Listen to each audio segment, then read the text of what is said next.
pressure right now, as we know, whether it's labor shortages, inflation, production lag, overall supply and demand challenges, and everyday cost of goods, nearly every sector of the economy would tell you that they're financially stressed. The coronavirus pushed our economy to the brink last year. We saw that impact in our communities.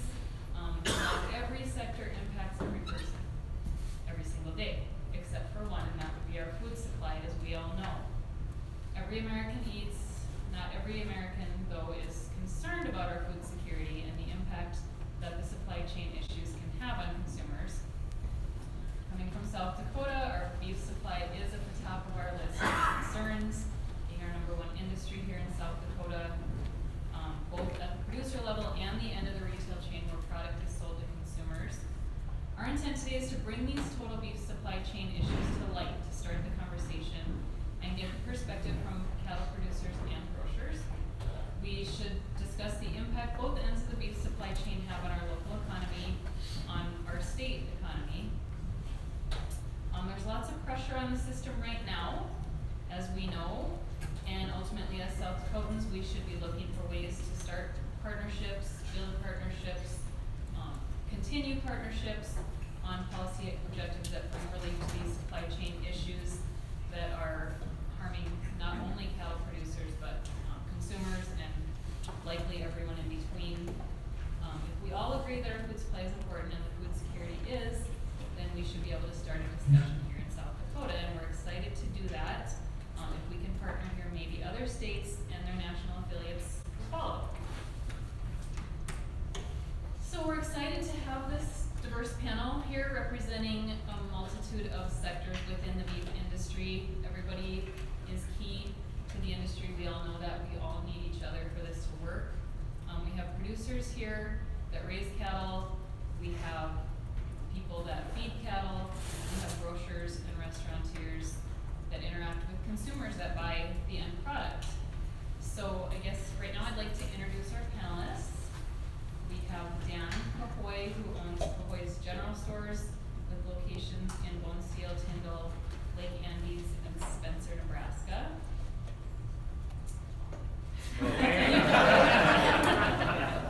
Thank you for being here. Arif Bowie is the owner of Bowie Foods with locations in Gregory, Mission, Oklahoma, Pine Ridge, Sisseton, and Wagner. Keisha Baranek, did I say that? Yeah, right on it. Everyone mispronounces my name, so I don't want to do it. Owns the Turtle Creek Steakhouse in Miller. And Eric Iverson is an independent producer from White River, South Dakota. James Halverson, the executive director of the South Dakota Stock Growers Association. Brett Kenzie, Region 3 director with RCAF and a backgrounder and cattle producer himself. And I guess I could introduce myself. As I said, I'm Carrie Stad. I'm with Tri-State Livestock News. My husband and I also ranch on the North Dakota-South Dakota state line. We are 100 miles north of Newell is the best description I can give you. So I was just telling someone else you could travel 170 miles on the highway that goes past our place without being able to access fuel in the evening if you don't catch Reba open during the daytime. So the cattle industry is important to me. I grew up on a ranch. My family has ranched for generations on both sides, and it's the life that I know and love. And so this is something crucial, I feel, to myself, to our local communities, which is what makes up the state of South Dakota. I think the general interest in having this group together today is to discuss these different perspectives of business people that work in the beef industry, have them share their experiences to educate one another, as well as consumers and the general public. We all know that's who our end user is. We're going to move to having each of our guests on this panel provide a brief, quick summary of their experience and introduce themselves. So I guess, go ahead if you would like to, Dan. All right, my name's Dan Goy, own 4 grocery stores. I'm very involved in the meat cutting at our stores, and I order all the meats, fresh meats for the grocery stores. So successful and growing. So I'm glad to have Senator Rounds looking into the Packers and checking to see how we can improve the supply chain better and get some more consistent pricing and make it more reliable. Great. We're hoping to work on that as well. Keisha, go ahead. Okay. Hi, I'm Keisha Baronic. I'm one of the 10 owners of the Turtle Creek Steakhouse in Miller, South Dakota. So back in 2019, my husband and I rounded up 4 other couples to buy our steakhouse because all at one time, we didn't have a place to eat in Miller, no place to eat and get a beer. So the 5 of us came together, bought the steakhouse, cleaned it up, and we've gone through some challenges since 2019, but we're still all friends and we're all still married. One of our biggest challenges is keeping our costs down to our customers. Obviously, we live with these people every day. We do life with them, so we know they're going through the same struggles as us. So we want to make sure that they're paying a fair price for a really good product. So that's why I'm here today.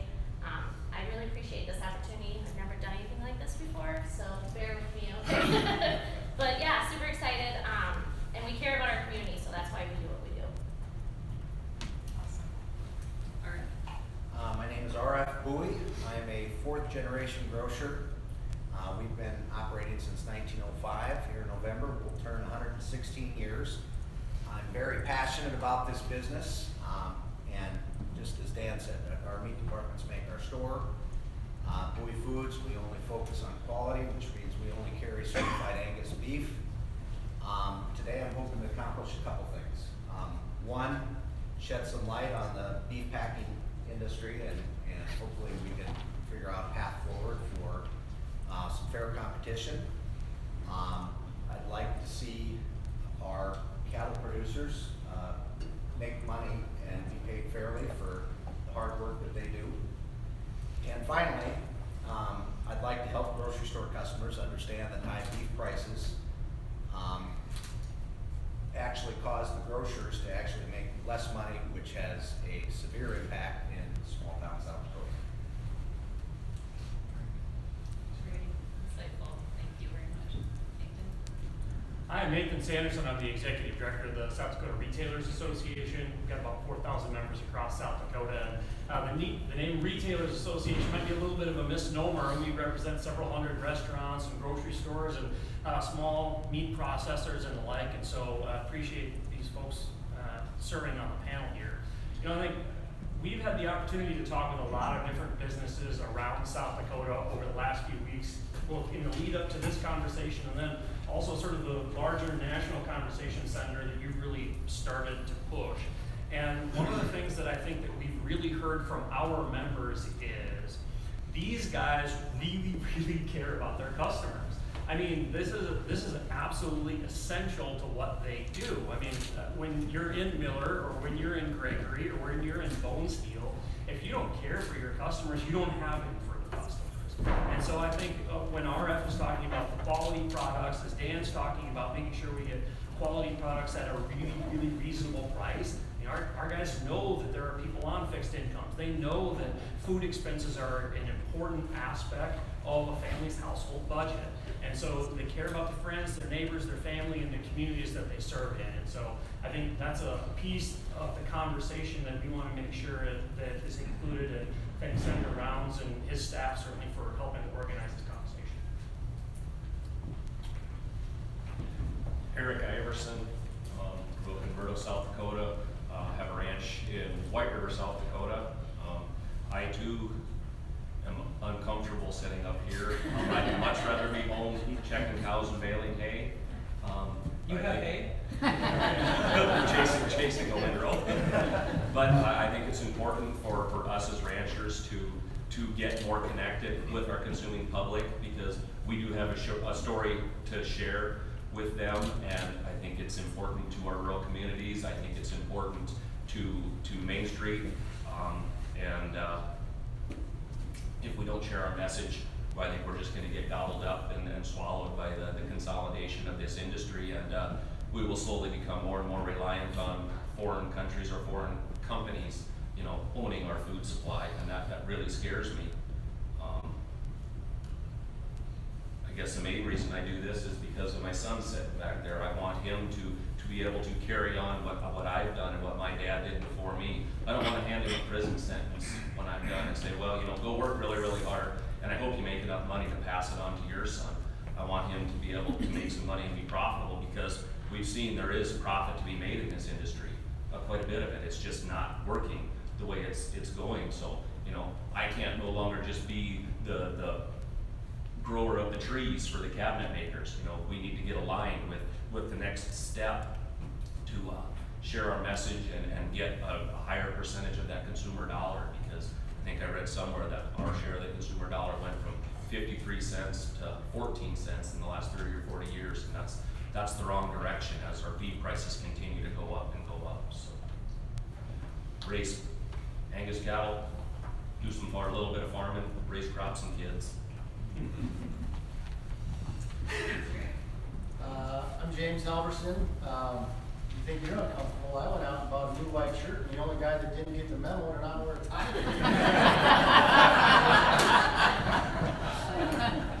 No, I work for the South Dakota Stock Growers Association full time, and on the side, my family and I also are cattle producers. We have a cow-calf herd. The stock growers' mission is to promote and protect the livestock industry. So I just appreciate the opportunity to be here. I appreciate the relationship that we've built with the senator and his office and his team, and just the fact that he's out there championing our issues all the time right now. And I think that speaks volumes to what he's doing and what he wants to accomplish. And just to have this opportunity here today, what a great opportunity to talk to people on the other end of the chain. You know, I know a lot of people in this room, but I don't know these people. And I'm looking forward to getting to know you, because communication is key. If we can all come together, if we can make those relationships happen, if we can start to have that dialogue, that's where we can start to put some pressure on those guys who are putting the pressure on us right now. And so I just am really excited to be here and get to know you folks, and see what problems you have as well. You know, as has been stated, as cattle producers that we represent, we just want to do what you guys want to do. We want to provide the consumers what they want, and we want to be able to compete for their business. But competition is predicated on having some fair ground rules, and I think that's what we need to talk about right here. And I truly believe, and I know Eric and Brett do too, if we have a level playing field, our South Dakota producers will absolutely compete with anybody in the world for that dollar and for that awesome product that we know is Great American. All right, I'm Brett Kinsey. I'm from South Central South Dakota, down by Gregory, where we have a Bowie's grocery store right in town. My brother and I have a partnership. We have a cow-calf herd, DNR permitted feedlot. We have traditionally been feeder cattle producers, but we recently got into finishing program cattle because it's a lot of work, it's a lot of paperwork, nobody wants to do it, so we do it. And it turns a little bit of money, usually. I guess I'm Region 3 Director of RCAF USA, the largest producer-led group in the United States. We have members in 42 states. I've always been politically active because I just come from the perspective that I'm important to South Dakota. South Dakota is important to me. The return that comes to me is what I pay in to sustain this state. And you know, right now we find ourselves like in that great story, the best of times and the worst of times. These are the best of times because of people like Senator Rounds and his contemporaries that I think really get it now. I mean, probably always have, but more and more producers are actually starting to get behind the efforts that a few senators are leading, and it's the worst of times because of the concentration issues, the antitrust issues. Traditionally, I've had to rethink my position. When invited to a meeting like this, I've said that we started with one track, which is competition issues, but now we've developed into another track, which I didn't even know was possible, but it's becoming possible, which is the antitrust track. And now we have a third track developing, which could be visiting with our grocers and our restaurateurs to get, You know, South Dakota beef should be Maine lobster, it should be California wine. And, I'll be honest, I don't have the time to develop that, but I'd love being a part of that conversation because I've already, I like to say, I'm completely invested in our operation plus a substantial amount more. But there are opportunities within the state, and every time we get good beef to a willing consumer, we win. So with that, thank you.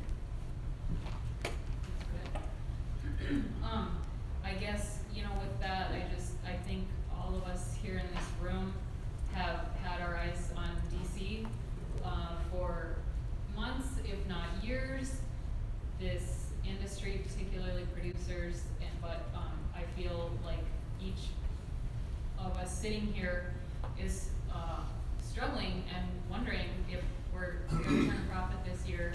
And as everybody really has said, each of these small businesses, whether they raise cattle or sell meat or sell something else to the public, is crucial to the survival of this state. The small businesses are what make up this state.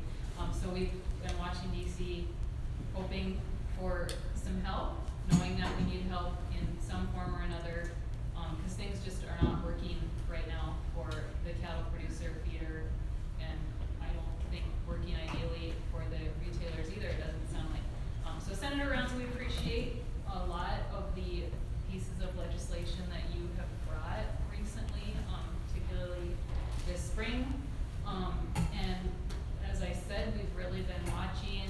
A lot of us have made calls to your office, their offices, asking for help, and I think sometimes there's a level of frustration, particularly again among ranchers, feeling like our voice isn't being heard. Can you help us understand what legislation you're working on and where it's going, what your challenges are in getting some legislation passed that might be able to help us? Sure. Let me begin just by saying thanks for being here. And I want to thank Carrie because we asked her if she wouldn't mind moderating this and kind of carrying it. We're going to turn this into a conversation. Along with it, we'd asked Nathan if they see this every day. Their consumers, folks that they do business with, they're in talking about why they're paying $19 for ribeyes. They're in wanting to know why there's this huge spread when it comes to hamburger over $5 a pound.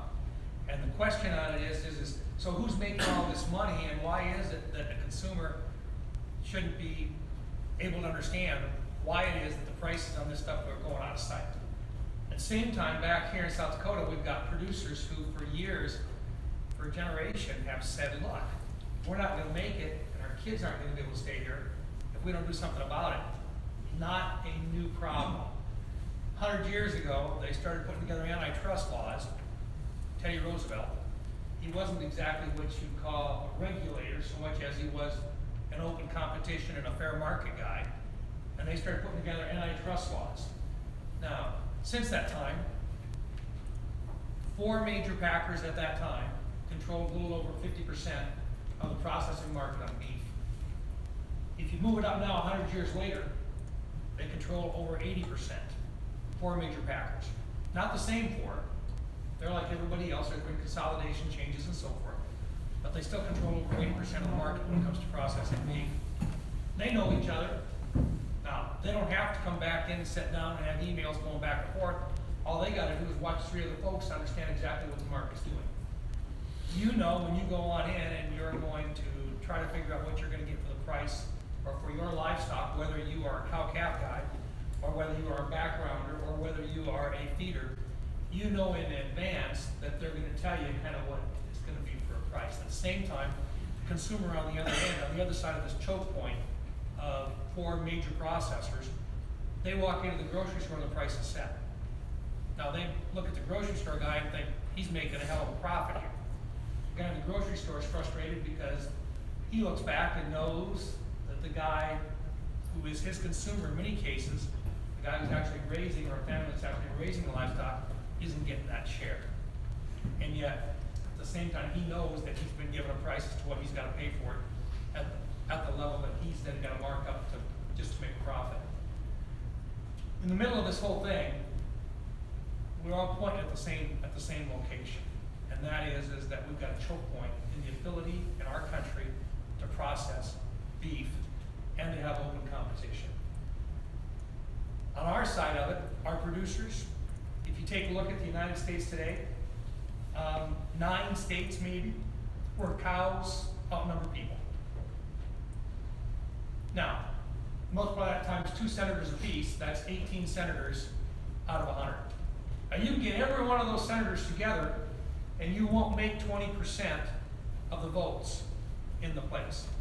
You gotta add another 40 votes just to have a debate on an issue in the Senate.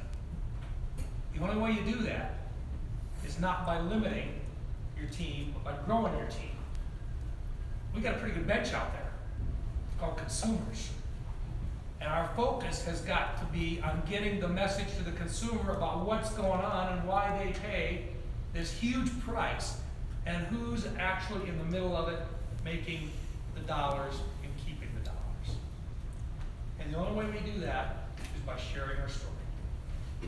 And by having these kinds of discussions right here. Our grocery store folks see and visit with consumers every day, but they are dependent on a limited number of locations where they can actually go to get the beef that they need, or the pork that they need, or the chicken that they need. So they're a little bit careful about what they say and who they say it to. It's time that we, number one, build the team. Now we got a lot of different groups. And I'm going to say this for again. Look, I've been in this business now since 1991. I've been in the insurance business, making a living, but I've also been on the side in the legislative process since 1991, then as governor for 8 years, and now as a member of the United States Senate going on 7 years. You don't win this by having fights among yourselves. You do this by sitting down and figuring out what we can agree on. And then you move forward and you build that team. And we got a ways to go to build that team. This is what we're gonna do. And if we can do it here in this state, and if we can build a coalition of folks sharing with consumers along with the producers, we're gonna make an impact. But we're one of those 9 states where cows outnumber people. We've gotta be able to do this and replicate it across the country. And you say, how the hell can we do that? Well, we just had Department of Ag, or we just had a Senate Ag hearing. And by the way, if you see Justin Tupper, he runs St. Ange out there out west, you tell him thank you for what he did. Because I'll tell you what, he was a rock star. He came in and shared with them in real simple terms just exactly what it was, and kind of gave them a sense of what it was like in a sale barn. John Thune was there, and John was right down on top of it. But I think the guy that probably made our case for us was probably one of the more liberal Democrats in the United States Senate, Cory Booker, representing consumers and asking hard questions about what's going on with this thing here. And the message is there is an open appetite out there to learn the whole story and to talk about not just quality of food and food safety, but about the pricing on food as well from consumers. So what I want to do, and the reason why we want this together is how do we build this team and how do we take it national? How do we make this a bigger program? Because it isn't just it's not going to be one piece of legislation that makes this work. This has got to be a movement that has a whole lot of things that open us up to price transparency, to make sure that the rules that are on the books right now for antitrust are being followed, and if they're not, what we got to do to fix them. And then, how do we get more competition for beef and bring the price down in the grocery store? And there's a way to do it. I'm just going to say, I love the idea. Look, I got beat up a little bit when I was governor because in Aberdeen we had a beef plant, and people say, oh, what's going on and why you got a beef plant up there, and how come, you know, you're looking at all sorts of financing and everything? Because I want to be able to make another market for cattle producers in South Dakota. And it's working now. But on the other side, you got 50 Hutterite communities in the state of South Dakota that put together because they were getting paid a commodity price for their turkeys. They built their own plant. And today, they not only produce turkeys, but they process turkeys, and they make end products for some of the major retailers in the United States. There's more than one way to skin this thing. I don't know exactly what it is, but if we get folks talking back and forth with one another, we're gonna be able to come up with multiple ways to open this market up. If it was easy, it would have been done a long time ago. So I want this to be a conversation. I want this to be an idea thing. But the biggest thing that we can accomplish today is to build the team and make it bigger, not to find reasons to disagree with one another. Okay? We're in this together. I want that next generation of kids to make it. What's next? Where are we going? I gotta do this. I had a guy stand up at St. Ange a year ago and say he thought we could get something done. Pat Trask is here. Pat, I want to thank you for all your support and for your persistence on trying to make this a better place for the next generation. But thank you. We're gonna get this. Is there a latitude for me to speak a little bit? Well, what I'd like to do right now, I really want to get this crew going on this thing and have this conversation right now. Okay. And then, if we've got some time here, one way or another, we'll try to get some other comments and stuff going in here, okay? But I wanted to recognize, this is something that's got to have a whole lot of folks driving. And Pat's been one of the drivers on this thing. We appreciate it. Thank you. Okay, guys, let's do it. Let's So, get it rolling. thank you, Senator, and, I do actually, I think later on I wanna circle back to, some of what you're talking about, particularly getting the other senators and representatives involved, hopefully on a bipartisan manner. It has to be bipartisan. In the United States Senate, it has to be bipartisan, and it's doable. Yeah, so I'm hoping to ask you how we do that at, a little bit later, but I think we, like you said, we wanna kind of move forward with this so everybody gets a chance. So first off, we're gonna start with our producers, and we've obviously all heard the economic concerns the livestock industry has had for several years, specifically the processors, consolidating and controlling prices. What makes now a critical time for your industry, and what do you think are some of the most immediate steps that can and should be taken to help return profit to the cattle industry in South Dakota? I can start. I'll go back to college a little bit. And don't worry, Nathan, Carrie, I know you guys are college. So you can't share any stories. I won't bring that part up. One of my favorite movies is called Office Space, and there's a scene in there where he's going to some counseling, he's had a bad day, and he basically tells the counselor that every day was worse than the day before. So every day that you see him is on the worst day of his life. And I think that's kind of similar to this. Why is today critical? Every day is more critical than the day before. Because people are going out of business. We're losing our industry a little bit at a time. And every single day, if you want to ask why is today more critical? Because we lost people yesterday, and the day before that, and the year before that. And so I think the reason today is the most critical, and moving forward is the most critical, is exactly that. You know, we saw in 2015 when COOL was repealed, and we can talk about COOL later, but that's when we started to see, before that it was parallel, the live cattle and the box beef prices. And at that point you started to see that spread, and we started to see no correlation between the live cattle market and box beef prices. And an article that you wrote, quoted a regional packer from Texas last year that spoke in South Dakota that said there can be no correlation between box beef prices and live cattle. And in my world, that just doesn't make any sense if we can't correlate the raw product to the actual retail product. So in 2015, the packers started dabbling in unexpected market practices and market behavior. We started to see that. We've had some of these black swan events, and every time, first it was they were gaining, $300 or $400 or $500 a head. Then after the fire in 2019, it was $700 a head. And they started dabbling in those practices, and they figured out that nobody's hitting the reset button on them. Nobody's watching over them. Cattle producers are going out of business and losing more and more money, and they just keep jacking their prices up for you guys and jacking our prices down. And so, lately we've seen them over $1,000 a head. And So I think every day is absolutely more critical. And nobody wants the packers to go out of business. We realize they're an important part of this process. But if there's $1,000 or $1,200 to be made on every head that goes through their doors, if that was shared amongst all of us, you know, a few $100 each, I think this conversation probably wouldn't even be happening. But right now, that's not happening because they're putting that squeeze in that pinch point.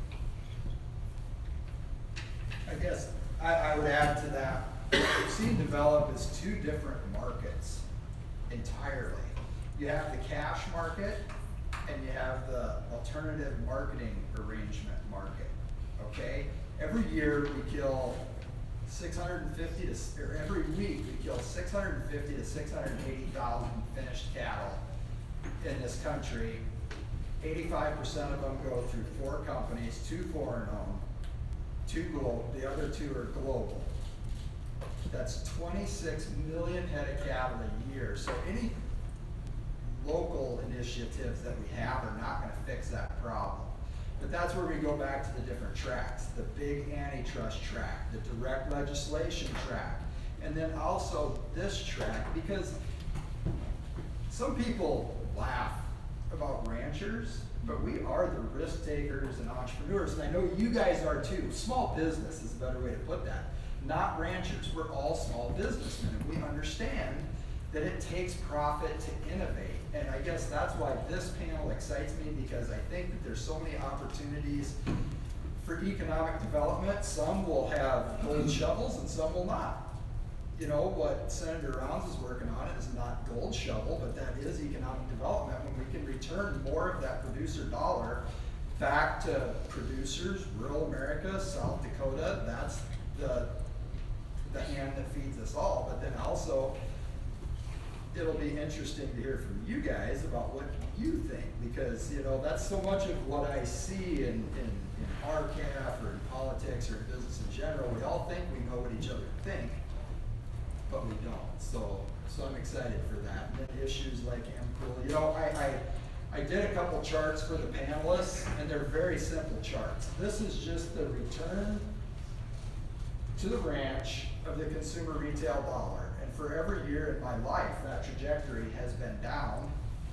The other chart is almost the same thing, but it shows the value of finished cattle versus the value that your customers, the consumers, and me, I shop at grocery stores, that they pay.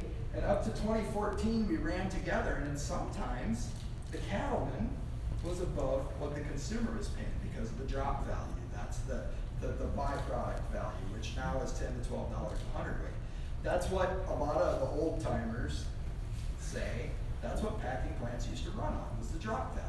That was their profit. They got to keep that because that whole animal has value. But then in 14, what a lot of things happened. Droughts happened. But to me, the most important thing was when MCOOL was repealed, because what Justin Tupper did in DC is he said competition, competition, competition. You can have no capitalism if you don't have competition. And we lost a crucial piece of competition in 2014 when we lost the ability to compete with imports. And so I'm sure that somebody else will expand upon that. You know, when we lost MCOOL, it gave the processors the ability to import beef, unwrap it, rewrap it, and put a product in the USA label on. Yeah, let me just add, that's a Department of Ag rule that's been in effect since at least 2003, that we've got legislation in to fix, but they could do it with the stroke of a pen right now. And they won't do it. And when you tell somebody that, they look at you like you're crazy, because it doesn't make any sense. And so those are the things, but you know, I really wanted this chart to show you guys who probably know. I mean, it's not us, right? It's not the cattleman, it's that processor, that global processor that's gobbling that up and taking it away. So that's what I fight for, is to get these trends back in line, get the producer share back in line, because it's a valuable product. So that's what I've got. Hey, let me break this up just a little bit. Don't you guys think it would be worthwhile if on your market shelf you had an item that said, basically, look, here's our beef, but on these items that may have a voluntary, and it's a voluntary sticker, by the way. Look, what the rule says is, if you bring in boxed beef and it's from overseas, if you're a processor, all you gotta do is repackage it. Well, when it's boxed beef, they're gonna repackage it. When it's repackaged, you can put a voluntary label on it, product of the USA. So if you repackage it, so when it comes in to you folks, can you share a little bit about how that works within the grocery store? Sure. So when it comes into us, I mean, we're seeing just exactly what the senators are saying. We're seeing a box beef, product from USA. We buy 90+% of our beef from AWG, Associated Wholesale Grocers, based out of Kansas City, Norfolk Division. But it all comes in just exactly like you're talking about, and then we've got to cut it up and package it up for customers. Okay. What about if it was pork? Let's just talk pork butt. It's smoking time of the year. Pork butt. How's that come to you?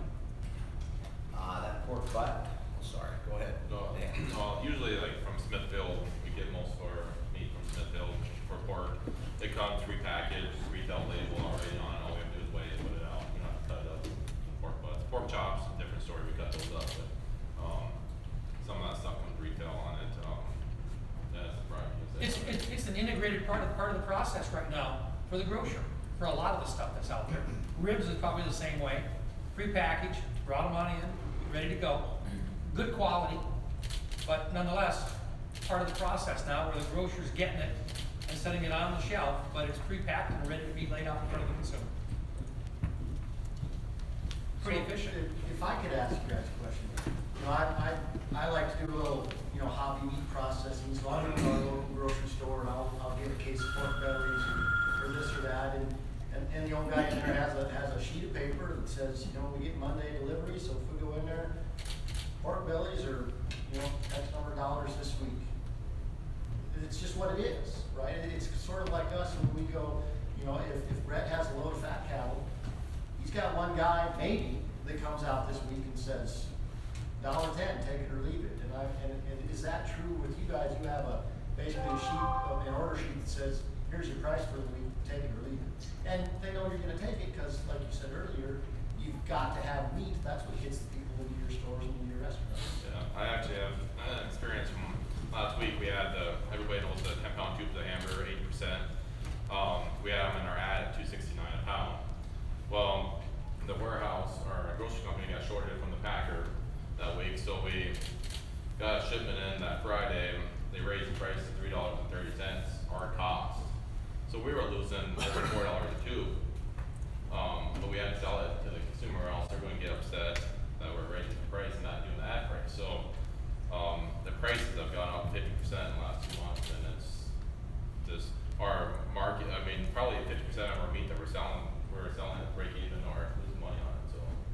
And if I could, I'd just like to highlight in here what Dan is saying.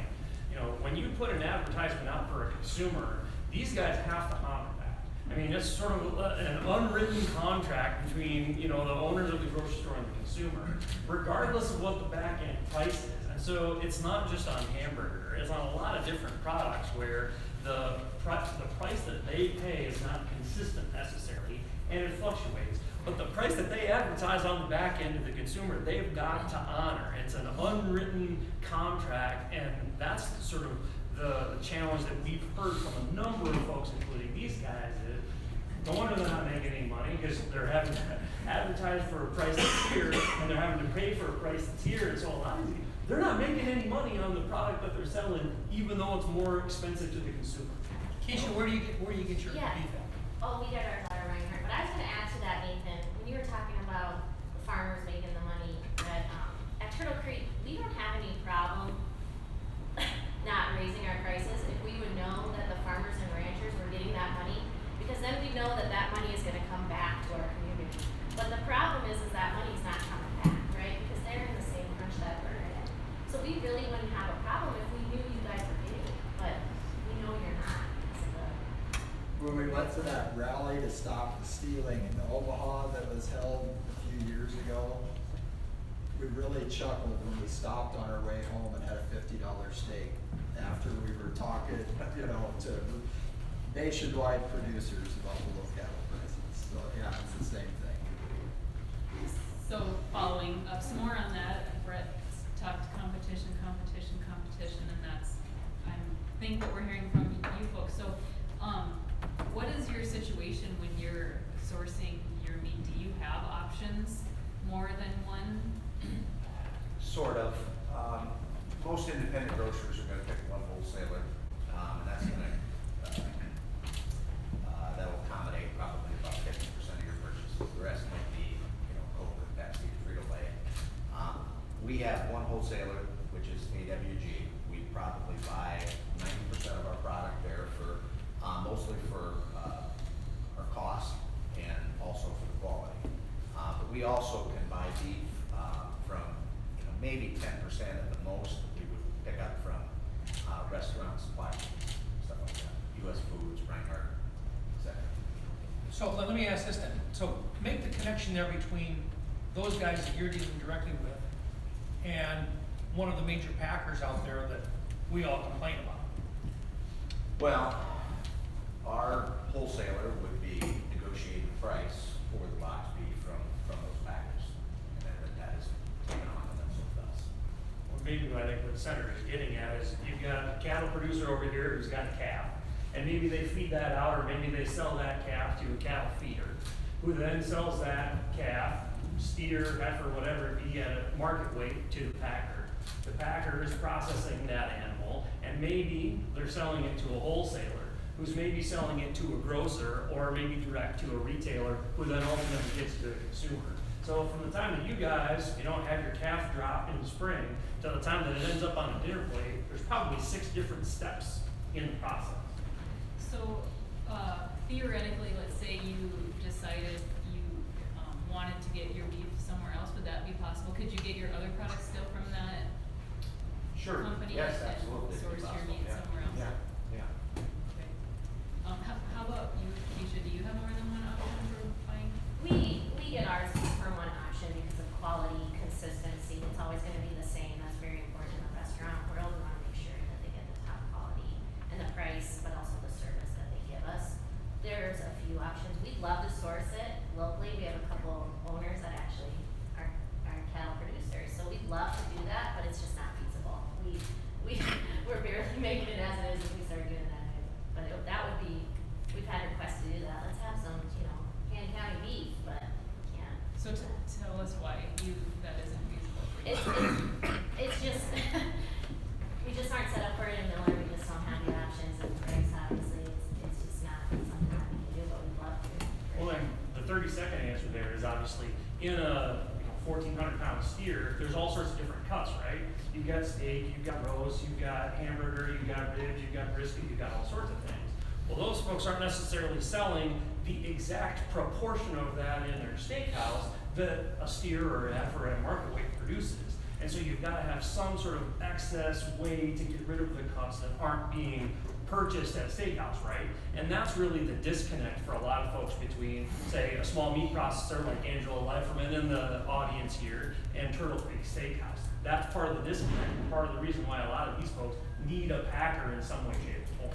But if a bunch of producers were to get together with a bunch of South Dakota feeders and work with some South Dakota processors to work to come up with a consistent supply of what you guys can market year round, try to take consumers hate this. They want consistency. So if we can take I'm used to not making any money, so you can pay me break even for my steers, and Brett will probably take break even for his once they're fat. Get you know, Ken or somebody at Wall Meats to do a sizable amount so we have a consistent supply of this. So when you go to your price sheets and looking for what you're going to supply to your customers, all that's already been worked out.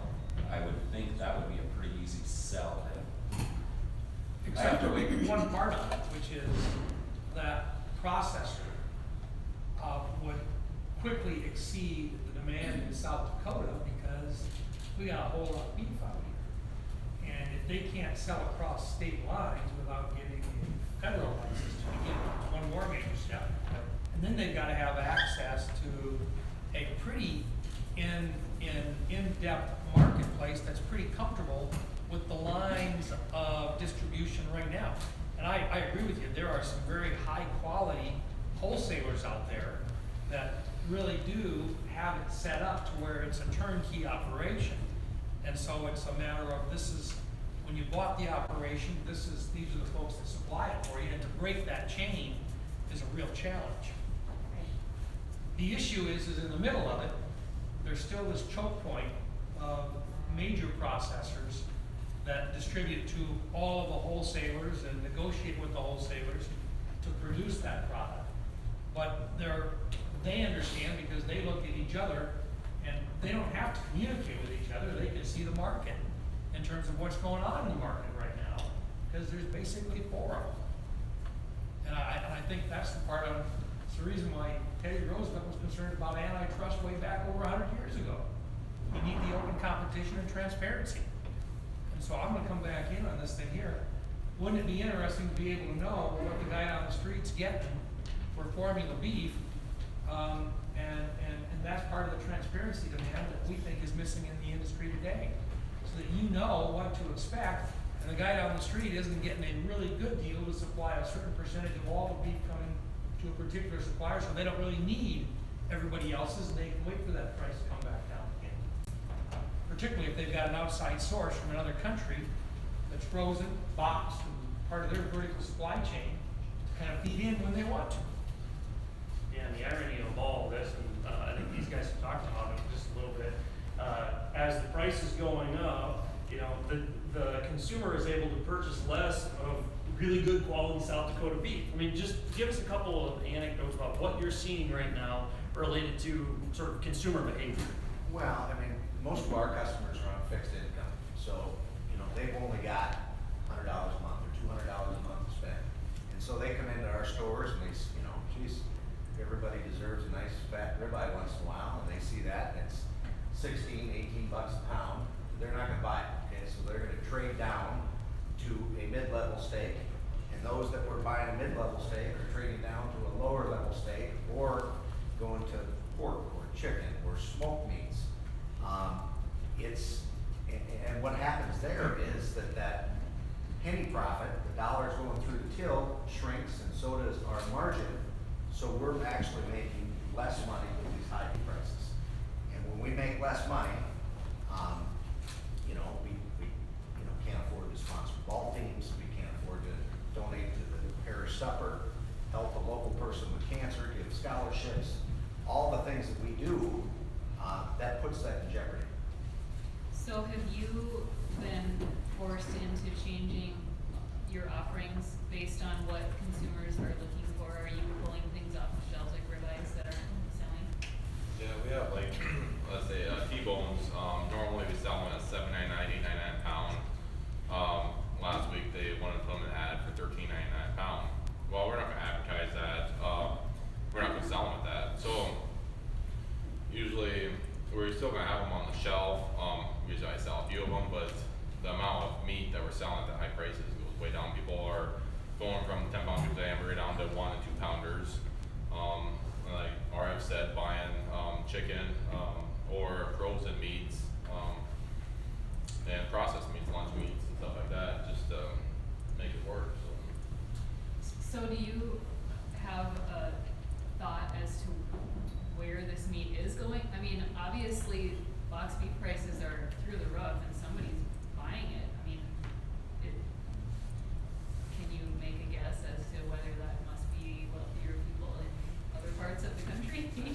Well, obviously, that's some of it, at least for our stores and our customers. It just kind of trickles down. I mean, they've only got so much money to spend, and they're certainly not gonna spend it on a $16, $18 ribeye. It's a really good point, and like in the restaurant business, we've decided not to increase our prices because we know that the people ordering the steaks are also on the other end of this financial hit. So we can't, you know, well, you can't in the restaurant world anyways. If you raise your prices in a small town, they'll never come back. They'll look at your menu and be like, oh my gosh, they're getting $1 more for French fries, you know. But so we can't because we don't want them to pay more because they're already taking a huge hit. it's interesting that over on the far end over there, he's way different than me. He's retailing, losing money. I'm clear over here, I'm producing it and I'm losing money. If that's not a clear illustration of market power and what actions to limit competition and transparency can do, because that market power isn't just harming me, that market power is harming the guy at the polar opposite of the food supply chain. And I think that's the argument for food security, is once he's lost enough money retailing it, what do you have to do as a small businessman? You gotta quit. Yeah, it's everybody in rural South Dakota especially. I mean, no offense, you two, but restaurants, bars, and steakhouses are the heart of every community. That's where people go, they gather, no offense. That's where they go, but they gather, they make memories, After church. after church. Sorry. So if you don't have these places, if you don't have grocery stores for these rural communities, I mean, we see it happen all the time, right? They go away. They will go to the next town that has a grocery store, has a bar, so it's doing more than just hurting the farmers, ranchers, grocery stores, restaurants, it's hurting the schools, it's hurting the churches, it's hurting everybody because of this anti-competitive behavior. Well, as I was listening to the Senate testimony the other day, the argument they said of why beef prices are so high and cattle are so cheap is oversupply. It's not over, it's a bottleneck in the industry because of the pack control of what's being processed right now. If it's an oversupply issue, we wouldn't continue to import record levels of beef and cattle and, put that product in the USA label on that. Now, let me share a little bit about, because there's a little bit of a complication here, but we gotta recognize, okay? If you talk to one of the major packers, and I talked to them, one of them is running about 70% capacity right now. And they said the reason why they're running 70% is because they gotta get their folks back to work again, and they're having a difficult time getting all their people back to work again. But, they've still got demand out there.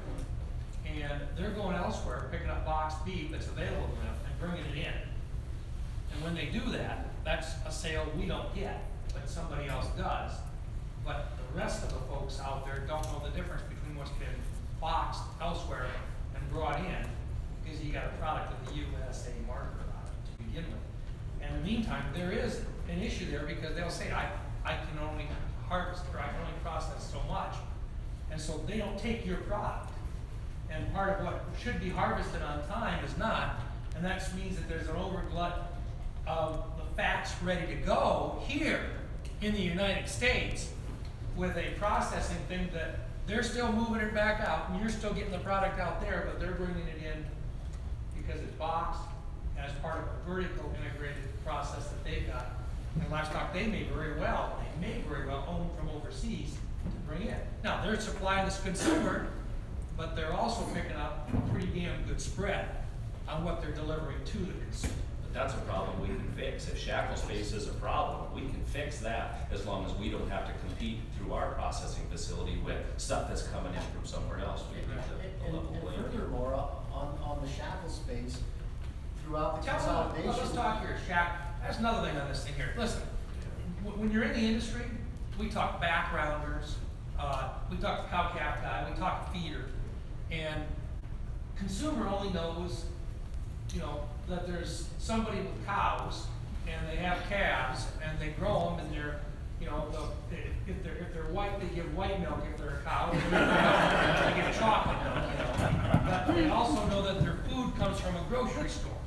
Now, those consumers understand price and they understand quality to a certain extent, but they get the fact if prices are going up or if they can't find it. Now, these guys can't be in a position where they can't get the product to begin with, or that consumer's mad. And if that price is up high, that consumer's not very happy at all either. And so there's gotta be a consistency in the quality, a consistency on the price, and availability all the time. On the other side of it, we talk the markets and our own lingo about this stuff, and in the middle of it, we gotta build a team of consumers who are really You know, you're getting hit, so is the consumer getting hit.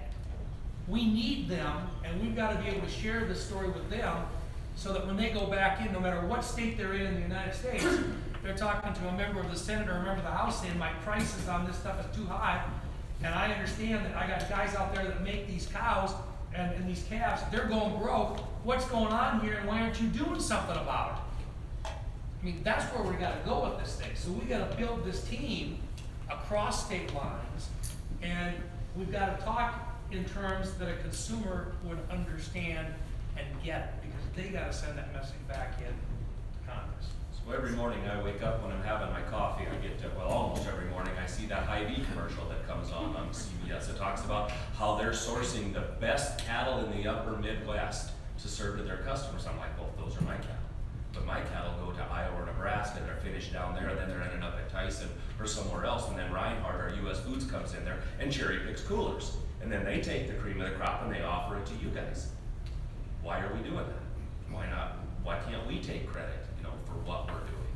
And that's, I think a platform needs to be built to connect the consumer to the cattleman and share that message and start the consistent supply of what we're doing here. So Tyson and they don't take credit for it. So we're adding value to what we have right here. So I can make $1 and leverage it and go to town and spend $2. That's the greatest economic development in the world. I'm gonna pull up and end run here, okay?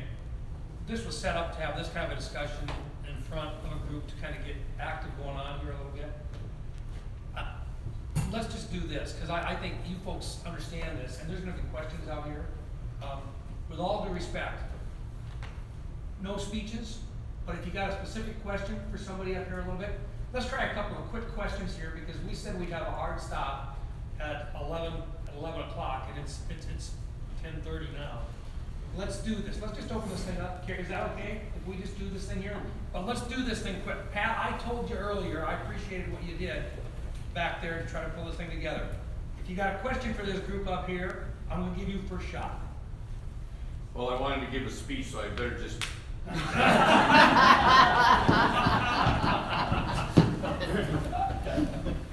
Questions out there? Yeah. Yeah, my name is Kenny Fox. Kenny? And yes. Hi, Kenny. How are you? Good.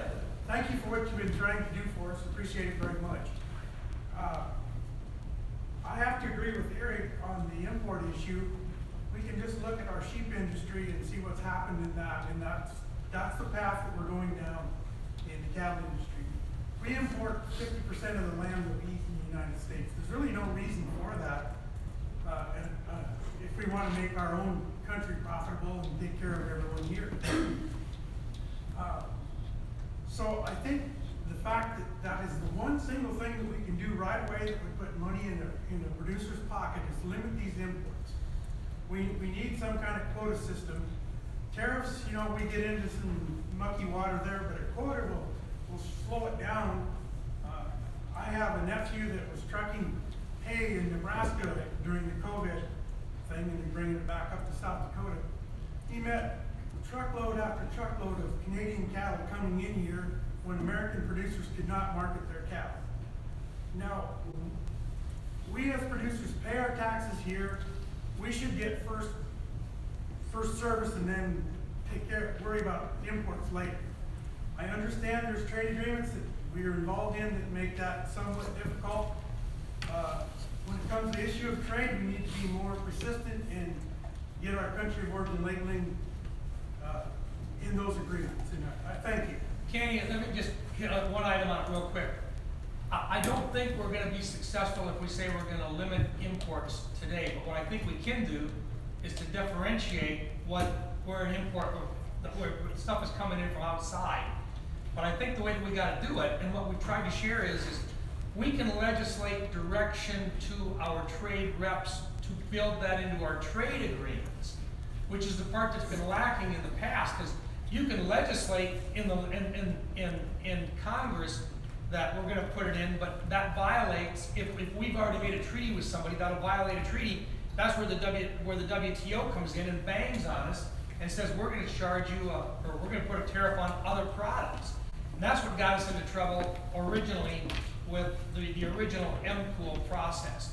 Now, it was working while it was in place until WTO made their ruling and basically said Mexico and Canada have been harmed by it. But if you build that in like we do with other stuff, you can make it work. Okay, Pat, you got a question? Could I ask a question like his? Yeah,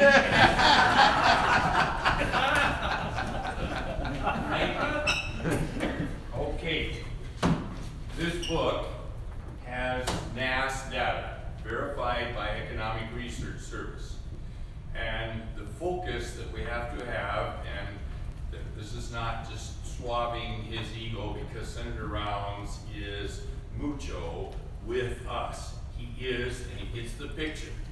And so the picture is this: the damage to justice of the consumers is a holocaust, and it is completely imploding not just the meat industry and the food industry, but the globalist organizations are deceiving everyone. And the data that's available is the true data from National Ag Statistics Service and collaborated by Economic Research Service, and it runs like this. We right now, we're told that mandatory cool, which was the most unified piece of legislation to consumer demands ever in the history of our nation. Senator Tim Johnson told me that it was 85 to 90% of every survey the consumers said, we want to know where our meat and food come from. It's a consumer justice issue, and Senator Rounds is on that in a huge way. We've got to hold his arm up. And here's how it goes.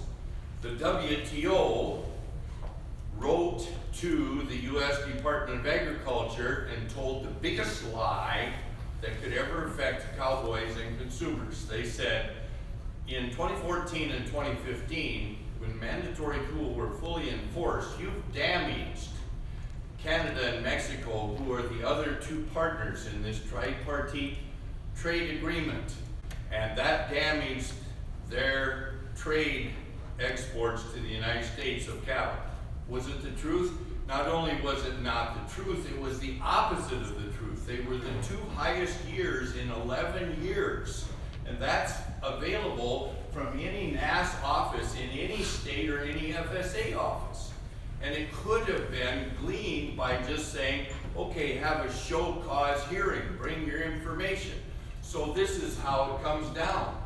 You've got about 342 million people in this country. They eat 90 pounds of beef a year, average, for a long time.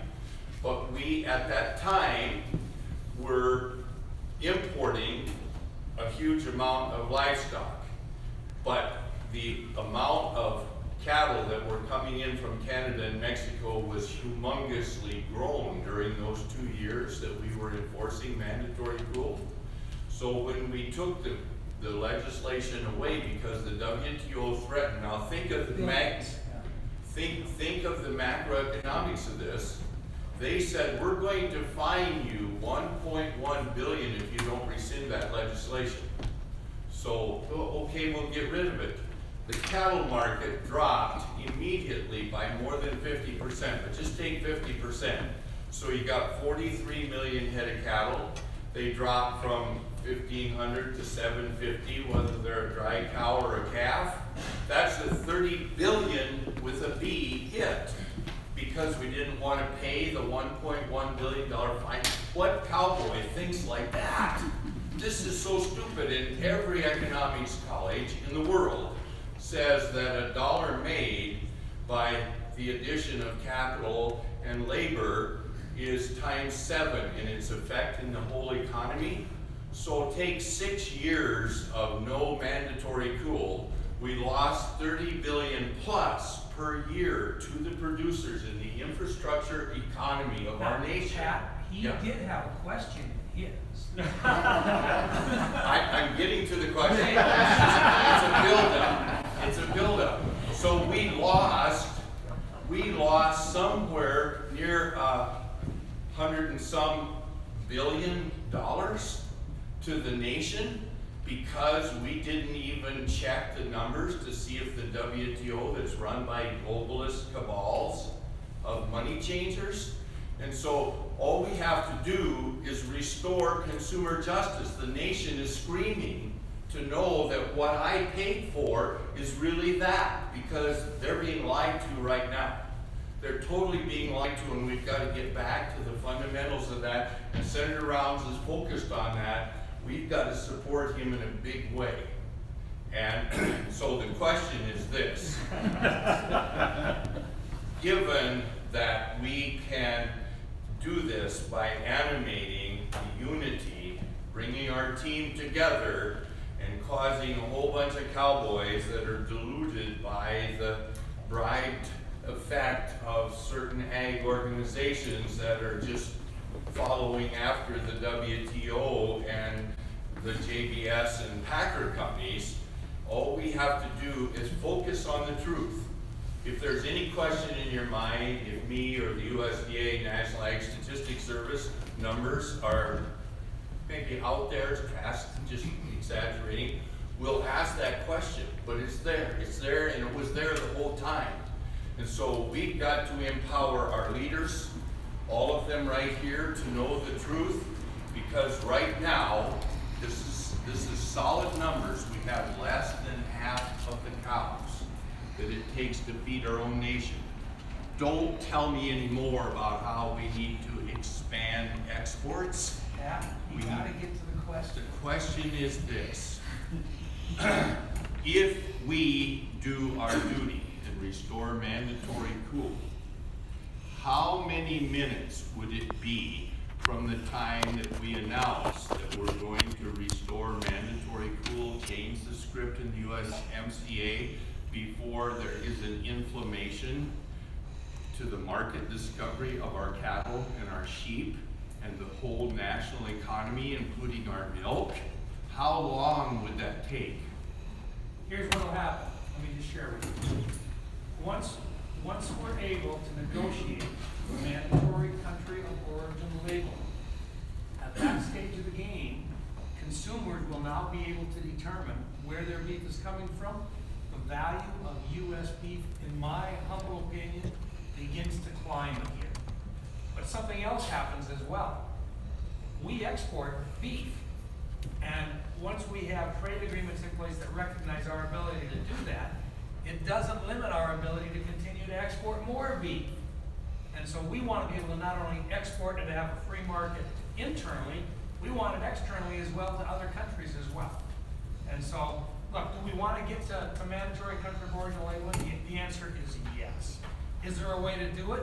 The answer is yes. It requires that we put it in treaty in order to make it work. The challenge, and Pat's right when he says there was $1 billion, that was the first threat, and then it was going to be increased after that by another $1 billion in terms of what they were going to assess us. But the assessment wasn't going to be a fine.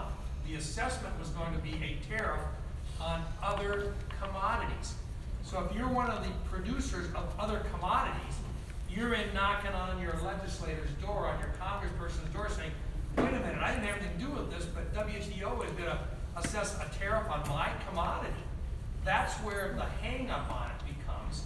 Not so much that the federal government would pay a penalty, but other producers of other products pay a penalty when they go to export their products. That was the reason why the WTO movement was so devastating in this thing.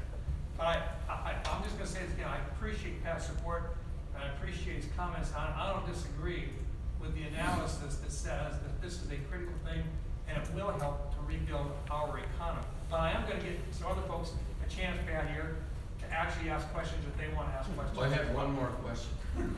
Well, let me just run this by and give some other folks the opportunity here. Yeah. You bet. Any state policy that can help out in this area, maybe for Nathan or James or you senators who've had a lot of, experience and wins in that area? Let's hit it. What do you think? Tons of policy. I mean, just a couple of weeks ago, unprecedented, all of the livestock groups within the state got together. RCAF, Stock Growers, Cattlemen, Bureau, Union, I think this is one, LMA. And we talked about that. We said, no, we disagree on a few things. Let's leave them at the door. Let's get together and actually talk about things similar to what we're doing today. And one of the biggest things that came out of there is that transparency piece. And the senator alluded to that earlier. You know, if we've got 70% or more of the cattle in this country being sold captive supply and those backdoor sweetheart deals, we never know what those are. That's not good. I heard this just the other day that those backdoor sweetheart deals is the tool that corporations, big corporations have used for hundreds of years to eliminate competition in the little guys. So if we can just get that one thing out there, get some actual transparency, get a market Let me just monitor hear, going on. but that transparency has gotta be done at the national level. Absolutely. It's been tried at the state level, and it was unconstitutional, it was declared unconstitutional. Can't do it at the state level, you gotta do it at the national level. Right. Yeah. Senator, Gotta do it at the what do you think of complete transparency? Define it. Complete. When I go to Sport Pier and buy light calves, everybody knows how many I bought, what sex they were, what they weighed, and what I paid for them. I take them home, I grow them up, I bring them back in the fall. Everybody knows how many I brought, the sex, the weight, and the price. That's total transparency that most of us in the cash market operate in, by the way. Commentators all over this country make their living reporting on cash trade. Right now, it's about 17% of the market is price transparency. Another, that's how much of the stuff is actually transparent today. I'm on a bill with Chuck Grassley, and by the way, Chuck Grassley is a champion on this stuff. When Chuck Grassley speaks, he's on the Judiciary Committee and so forth. When Chuck Grassley speaks on this stuff, people listen.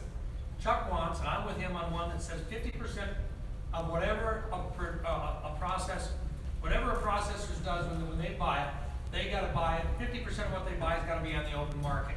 And they gotta move it every 2 weeks, and we call it 50-14. Okay, right now, that one is one of his bills. Now, there's another bill out there that says, look, we don't know if they can make that work or not, but if we can get 30% and then 14 or whatever the number is, even that would make a major change in this entire process to do it. So, I don't know if we'd ever get to 100%, but I think if we continue to push them to say, you're gonna bring it in, the stuff that you do has gotta be price transparent, open market, cash price. I'm on the bill with it at 50%. Yeah, transparency. Though. Yeah, if we can get 50% that, minimum you'd make competition. a major change in the market today. A major change in the market today. Yes, sir. Love to add to that. We trade fat cattle on a negotiated basis. Creating a rule to do that does not change how many buyers there are. They're still gonna go back, in my opinion, to the same people that they had the deals with and buy those cattle first. Comments to that? Justin Tupper said this to me the other night. He said, you know, the most important person in the entire ring is the second bidder. There's a lot of truth to that. Also to add to that, a free market, if there's this much profit at the processing level, how come the free market's not filling that void? Is there barriers to it? Is it labor shortages? Is it capital? I don't think it's capital. We see big projects happen all the time. I would add inspections, That's not happening. and the senator's introduced the bill several times for state inspections, be able to go federal, have the same rights and privileges as federal. I would gather that's a barrier to that entry. I mean, if we know we can build a certain size packing plant, then we're gonna come get attacked from either the inspections or the big processors, it really inhibits that capital influx in the processing sector. When you asked the question about what can the state do, I think a major step forward would be provide incentives and opportunities for more small processors to get into this thing. And I like the idea that the state has done now with regard to joining a compact, a cooperative to sell across state lines. That's very healthy. We need more states doing that. But to provide an incentive to be able to process meats means value added in our state and allow them to be able to move across state lines and to market. They're not gonna make, it's not gonna make huge impact compared to the major guys, but it's one more. And if we can get enough of those, you do make a difference. Senator, stop looking at my sheet, because that was what I wrote down in answer to your question. Okay. That's exactly right. Make it easier for smaller meat processors to operate. We've got, the Secretary of Agriculture in here. We've got Dr. Rodikoven in here, part of the conversation, and they've been working on that for quite a long time. And certainly appreciate that program that was that Governor Noem helped put together, the $5 million assistance for small meat processors. More of that kind of thing certainly is going to create more market opportunities for these guys over here who are raising cattle and make it easier for these guys to source their product in a consistent, high-quality manner. That's the table we're missing up here maybe, is we need to hear from our process. We've got small processors and we've got a great big processor and nothing in between. We've got a whole bunch of cattle and retailers that are saying, hey, we can sell this stuff. But our only source of it right now is Reinhart or US Foods or whoever it is. We need to talk to our local processors to see, can they fill that? Is it 5 to 15 a week, or is it 150 a week? How many cattle do we have to kill in South Dakota, and where are we going to do this so we can supply what we're raising and feeding in South Dakota to the people that are asking for it? There's a gentleman right here that has a hand too. Yeah, I'm Baxter Anderson. We farm and ranch and have a feedlot, and then I own the Bell Bush and Phillip Livestock Sale Barns. I'm glad I get to ask you this question. I'm glad you brought it up. But we're all talking about market transparency and all these backdoor deals and all this that happens, and it exists. I mean, we handle hundreds of thousands of cattle. I understand backdoor deals and I understand negotiations. But this 50-14, I think it sounds really good. But the part that I hang up on it is, and maybe I'll stop myself there and say, we deal with the PNS all the time, the USDA, the state. They're on us all the time. But I deal with the packers a lot too, and I see what they do, and I want to know who's going to regulate 50-14. Who's going to be the police force on that? Let me share with you. I think the intent was the current regulators for the packers would probably be challenged with it. But nonetheless, the first step on it is you write the legislation, and then you lay out the guidelines for creating the regulation. That's the way Washington works on it. The challenge we've got right now, and it's the reason why beginning last year, we started out with a letter that four of us got on and asking these folks to actually investigate whether or not we had antitrust activity going on among the major packers. We got 4 folks to sign on the first letter. 18 days later, we had 18 more people that signed on that first set of letters, asking again, seriously, to get on. Now that was a previous administration, but we got some action on it. Anecdotally, we understand that there's an investigation that was started because we had some folks come back to some of our members of the Senate and tell them that they've been contacted on it. Now, since that time, there have been 2 more letters that have gone out asking the new administration and the new Attorney General to actually investigate the packers for antitrust activities. And furthermore, if they do not have evidences of antitrust violations, to work with us on amending the laws, to modernize the laws, to actually make them enforceable. Since that time, the second time around now, a lot of the cattle producers that are in here belong to associations that have supported the letter that we put together and got 28 members of Congress now to sign on with us, laying out the problem of the disparity between what the consumer is paying and what the cattle a producer is getting paid, and where that disparity is being held at, to point out the fact that there is a problem within the free market system today. The reason why I go through that whole program is we may very well have a problem with the system that we have in place for regulating any part of the major packers today in the Department of Ag or through the Department of Justice, which is the reason, and this is we just added additional legislation this last week on a bipartisan basis, asking for a separate specific office with the ability to investigate whether or not those antitrust rules and so forth are being violated. Bipartisan legislation, and the same thing is going on in the House of Representatives. because they're seeing what's happening to consumers, and they're seeing what's happening to producers, and they know there's a problem in it. So, to answer your question, if we're successful in our legislation, it may very well be that new office that would be challenged with actually doing the investigation. Not just a single person, but an office in the Department of Ag, but with affiliation with the Department of Justice. We don't have that connection today. So Your question is a very valid question. either way, it would be a government entity office. Yeah. Okay, can I ask one more question? Yeah. Yeah. I'm getting a lot of signals here, I think we need to wrap it up. We Can can, we take? we can talk on, I'll visit with you afterwards, but Yep. I Sorry. appreciate your in-depth question on it though. Yeah, thank you. Yeah. I just think all of this conversation is obviously very, very important to everybody here.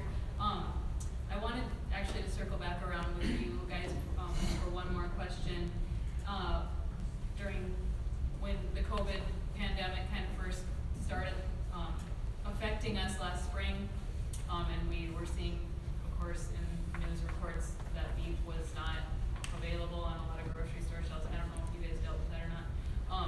I, as a writer, was hearing from a lot of ranchers saying, can you please write a story so people know that we are still producing beef, that, you know, we're still doing everything we can. It's not our fault there isn't beef in the grocery store. We wanna help our consumers. We wanna make sure that they can get, what they want. I guess my question to you guys is, do you feel like consumers are, still concerned about food security? Were they concerned about food security, or has their concern gone more to price now? And also, I'm just gonna throw this in there too, since I know we're running really short of time. What do you think your consumers feel about, are they interested in country board and labeling? Are they concerned about where their beef is coming from? I absolutely think that they're interested in knowing where the beef comes from. I think they're interested in who.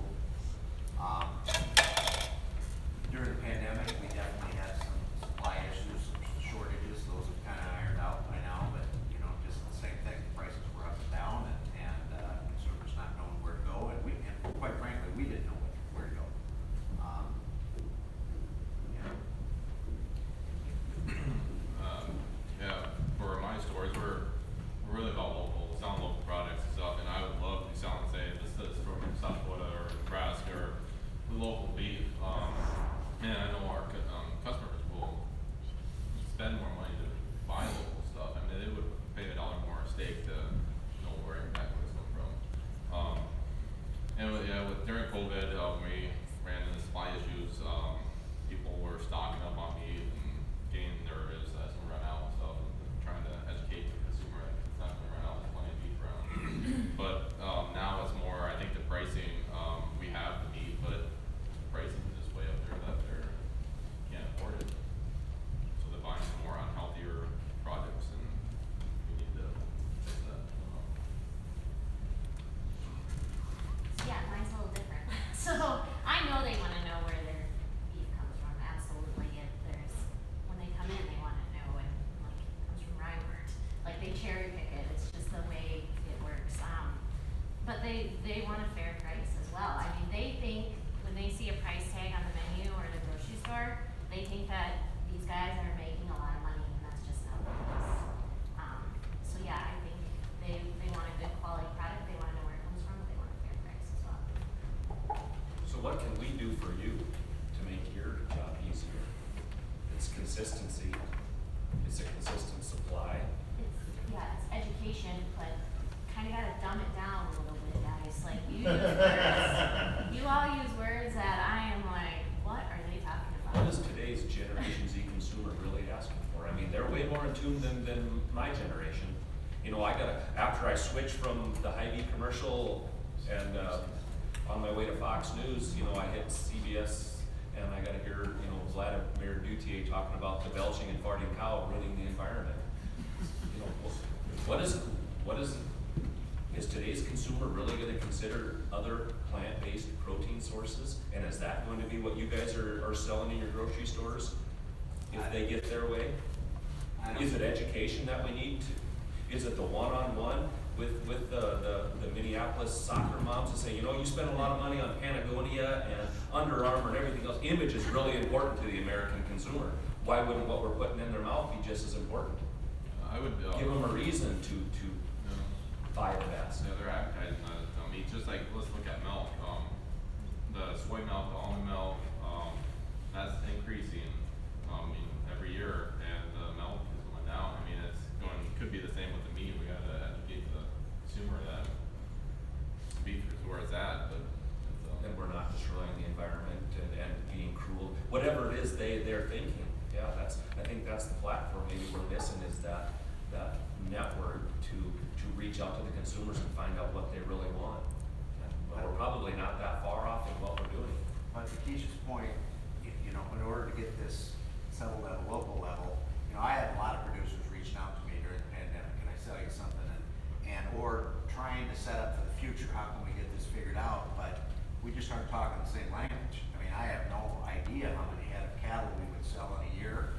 You know, I know how many pounds of burger I sell, I know how many pounds of stew meat I sell, and how many minute steaks and T-bones, but I have no idea how that equates on your side.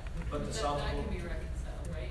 Oh, I think so. Absolutely, and I think more conversations like this is great, what South Dakota retailers did, bringing in such different perspectives, and then having somebody sit down with us and explain, but just working together, I think more of this would help a lot. Is there a site out there through the Retail Association that says, you know, this is how many ribeyes South Dakota grocers and restaurants go through in a week? This is how many T-bones. Okay, so we've got 20% of the carcass sold. Now we gotta figure out what we're gonna do with the chucks and the rounds, and do we work with our hotels, prisons, school systems to utilize 100% of the carcass? And once we know that and that's all collected, then you can come to us and say, okay, you get some feeders and cowboys lined up, and let's get a consistent supply of this 365 days a year. Now let's go find out where we're gonna process these things. Are we gonna toll process them at some big packing plant, or are we gonna help all of our local processors go from 5 to 10 head a week to 50 to 100 head a week or a month, and then solve all those challenges of workforce and the things that go along with a local processing facility in a small community. And then you just articulated why what you're talking about hasn't happened yet.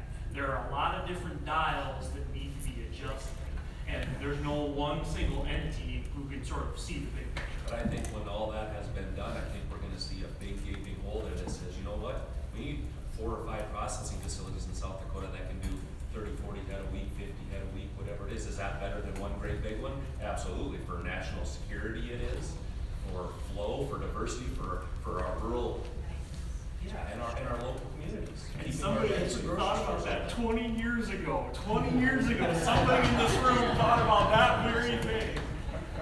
So I guess, to kind of pull everything together, as a rancher myself, as also working in the livestock industry, in the newspaper industry, raising cattle, there's few things I enjoy more than serving good meat to my family, and I think I'm hearing the same thing from you all as far as your customers go. On behalf of the cattle industry, thank you for selling meat, thank you for representing meat so well, and being proud to sell meat and being interested in South Dakota meat. That is just, I think, a huge step forward, and just really music to our ears to hear how interested you are in that. And thank you to everyone for being here and hearing the concerns of the industry today. I think we're gonna wrap things up with some closing comments. If, I don't know, we'll just go back maybe the same direction as we opened. If you all wanna just share your closing thoughts.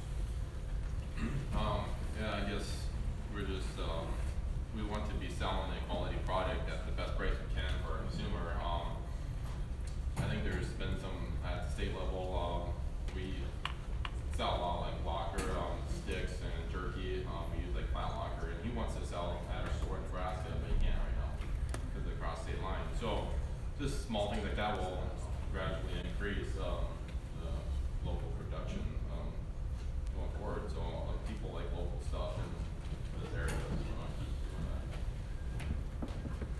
Yeah, so, I mean, we're doing the best we can do, and if we just keep getting that message out that we want farmers and ranchers to make money so that our communities make money, because we wanna make sure we have these communities to and have the same quality of life that we have. It's part of our culture, it's part of who we are, and we need something to be done with this anti-competitive meat packing. It's just devastating to South Dakota right now, especially to our rural communities, for sure. And I'm so excited to be here. This was great. Thank you for the opportunity. Bowie Foods, we certainly pride ourselves in quality meat, which is why we offer certified Angus beef. But more importantly, we pride ourselves in being a big part of the community. So we need our farmers and ranchers and producers to make money so they can spend money in our stores. But I'd like to see everybody stay diligent in how we can get the farmers and ranchers, producers, making more money and keeping our small towns thriving, because that's what I'm passionate